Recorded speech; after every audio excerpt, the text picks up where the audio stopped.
They say some places are not abandoned, they're simply waiting. Ethan never believed in ghost stories, but that night would change everything.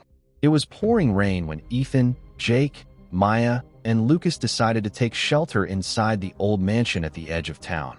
The iron gate groaned as they pushed it open. The windows shook in the storm, almost like the house itself was warning them to stay away.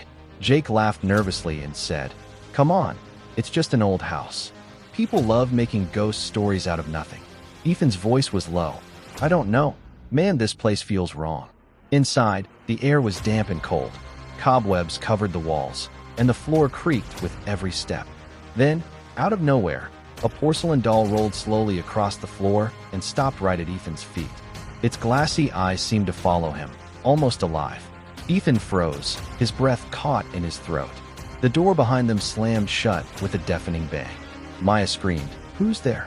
Open the door." But the hallway gave no answer, only silence.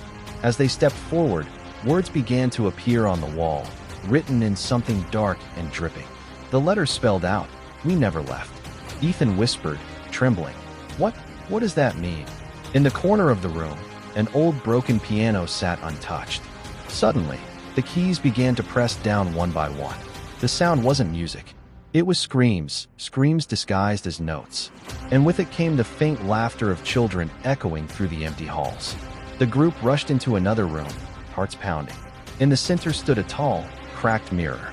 Their reflections looked back at them, all except one. Lucas gasped in terror. "Why am I not in the mirror? I'm right here."